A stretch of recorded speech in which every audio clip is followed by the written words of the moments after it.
CJI BR Gavai ने पलट दिया डीवाई चंद्रचूड़ का फैसला। सुप्रीम कोर्ट के अंदर मुख्य न्यायाधीश ने किए बड़े बदलाव। 50वें सीजेआई चंद्रचूड़ को थी जिसकी चिंता, आखिर वही हुआ। योगी आदित्यनाथ को सीजेआई गवई ने सिखाया कानून का पाठ। आखिर क्या है पूरा मामला, चलिए जानते हैं विस्तार से। देखिए, देश के 52वें सीजेआई इस वक्त वक्फ की सुनवाई कर रहे हैं। ये बात सबको भलीभांति पता है और काफी चर्चाओं में भी है। वो इस वक्त किस वजह से चर्चाओं में है, क्योंकि वक्फ का मुद्दा देखिए हर जगह जो है वक्फ का मुद्दे ने जो है तूल पकड़ा हुआ है। उसकी सुनवाई जो 52वें सीजेआई कर रहे हैं, उसके चलते वो काफी चर्चाओं में, हर जगह हेडलाइंस में, हर जगह हाईलाइट्स में इस टाइम है। सीजेआई गवाई का चर्चा में रहना और मुख्य कारण उनका जो है वो है उनका संविधान और डॉक्टर बीआर अम्बेडकर पर अटूट विश्वास, जो कि उन्हें डीवाई चंद्रचूड़ से काफी अलग बनाता है। आगे आपको बताएंगे कि बीआर गवई ने चंद्रचूड़ के किस फैसले को पूरी तरीके से पलट दिया है और कौन सी पुरानी परंपरा को वापस कोर्ट में स्थापित कर दिया है। देखिए, पुरानी परंपरा को स्थापित करना मतलब ऐसी कौन सी चीज जो पूर्व सीजेआई चंद्रचूड़ थे उन्होंने बदलाव किए, लेकिन बीआर गवई ने जो बदलाव किए थे उसको बदलकर पहले जैसा ही कर दिया।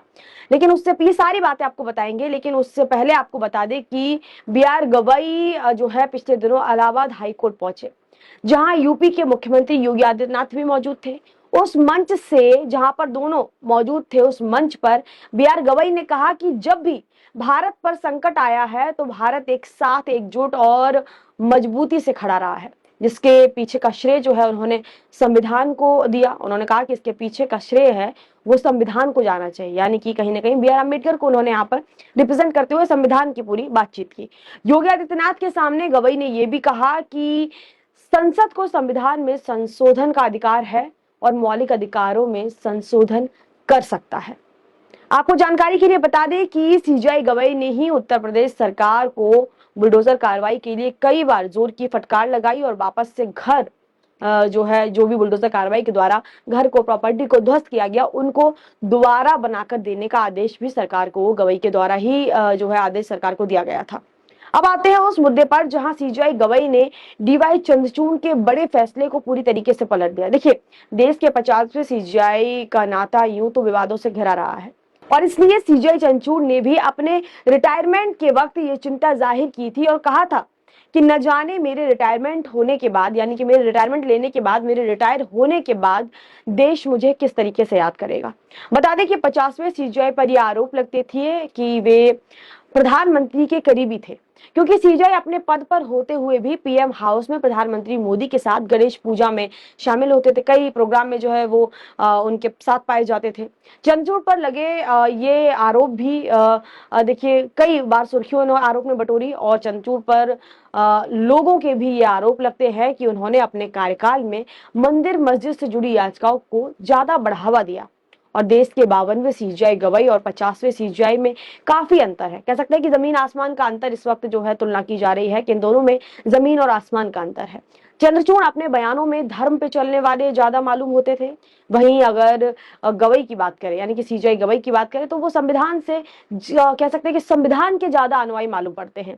अपने सीजेआई रहते हुए चंद्रचूड़ ने सुप्रीम कोर्ट के अंदर एक बदलाव किया था, जो कि प्रतीक चिन्ह और कोर्ट में ग्लास लगवाने का मामला था, जो कि काफी चर्चाओं में था। आपको ये बहुत अच्छे से याद होगा, जिसका कई वकीलों की संस्था ने विरोध भी किया था। सीजेआई के नए प्रतीक चिन्ह में लिखा था कि जहां धर्म है वहीं विजय है। बता दें कि जिसे अब नई सीजेआई गवई ने बदल दिया है और उससे जो पहले से था उसे ही स्थापित किया गया है, मतलब दोबारा से जो पहले था वही जो है स्थापित कर दिया गया है। कुल मिलाकर कह ले कि सुप्रीम कोर्ट में पुरानी परंपरा की वापसी हो गई है, जिसे पूर्व में जो सीजेआई रहे चंद्रचूड़ ने बदल दिया था। चंद्रचूड़ ने सुप्रीम कोर्ट के गलियारों में आधुनिकीकरण के तहत कांच की दीवारें लगवाई थी, जिससे गलियारों में वातानुकूलित व्यवस्था को सुनिश्चित किया जा सके। अब चंद्रचूड़ के तमाम फैसलों को बीआर गवई ने पलट दिया है और पुरानी परंपरा फिर चालू कर दी है, जिसके बाद वकीलों में भी काफी खुशी देखने को मिली थी। क्योंकि देखिए, जो चंद्रचूड़ के द्वारा जो चीजें बदलाव की गई थी उनको लेकर वकीलों की एक पूरी के पूरे कह सकते हैं एक गुट ने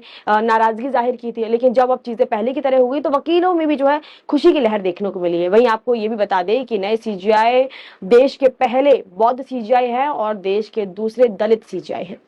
बीआर गवई ने अपने बयानों में कई बार स्पष्ट कर दिया है कि उनको रिटायरमेंट के बाद कोई जॉब नहीं चाहिए। और ये सीधा संकेत सरकार को भी हो सकता है, क्योंकि हमने देखा है कि सीजीआई के पद से रिटायरमेंट लेने के बाद जज, जो आमतौर पर ज्यादातर जो जज हैं वो भाजपा ज्वाइन कर लेते हैं या फिर कोई और पार्टी ज्वाइन कर लेते हैं जिससे उनका ज्यादा लगाव होता है। वो पार्टी ज्वाइन कर लेते हैं और पार्टी ज्वाइन करके राज्यसभा चले जाते हैं। और हाल ही में हमने देखा था कि कैसे सुप्रीम कोर्ट के ऐतिहासिक फैसला लेने के बाद राष्ट्रपति मुर्मू के द्वारा 14 सवालों के बड़ा सा फर्रा एक गवई के पास पहुंच जाता है। वो 14 सवालों के जवाब मांग बैठती हैं सीजीआई गवई से, जिसमें आपको बता दें कि तमिलनाडु के मुख्यमंत्री ने बीजेपी पर आरोप लगाया था कि बीजेपी राष्ट्रपति के जरिए कहीं ना कहीं सुप्रीम कोर्ट पर दबाव बनाने की कोशिश कर रही है। फिलहाल सीजीआई का अब तक का कार्यकाल बिना विवादों का रहा है और अब उन्हें वक्फ बिल के फैसले पर जो है, उनको जो फैसला तो खैर वो ले ही चुके हैं, कभी भी उसको सुना सकते हैं। वक्फ बिल पर जो उन्हें फैसला लेना है, जो कि उन्होंने जो है और उनकी बेंच ने 3 दिन की लगातार कार्रवाई सुनने के बाद, यानी कि दोनों पक्ष की जो कार्रवाई, जो पक्ष है सत्ता पक्ष उसकी भी कार्रवाई सुनी, जो विपक्ष है उसकी भी कार्रवाई सुनी, और कार्रवाई सुनने के बाद 3 दिन की ये कार्रवाई सुनने के बाद उन्होंने फैसला जो है वो नतीजे पे पहुंचे और फैसला अपने पास सुरक्षित करके रख लिया है। कभी भी किसी वक्त जो है ये फैसला आ सकता है। और अभी आपको याद ही होगा कि लास्ट में जो सीजीआई को राष्ट्रपति मुर्मू के द्वारा जो डिनर पे इनवाइट किया गया वो भी काफी चर्चाओं में था, कैसे सीजीआई को डिनर पे बुलाया गया। तो इससे कहीं ना कहीं आरोप जो है सत्ता पक्ष पे लगते आ रहे हैं कि सत्ता पक्ष चारों तरफ से जो है सुप्रीम कोर्ट पर, सीजीआई पर, चाहे नए हो या पुराने, उन पर दबाव बनाने की पूरी कोशिश कर रही है। चाहे वो तमिलनाडु के ऐतिहासिक मामले को पलटने को लेकर हो, चाहे या फिर चाहे हम वक्फ बोर्ड की बात कर लें, वक्फ बिल में जो संशोधन की 2025 संशोधन, माफ कीजिए 2024 जो संशोधन आया, उसमें जो है उस फैसले को लेकर दबाव बनाने की कोशिश लगातार केंद्र के द्वारा की जा रही है।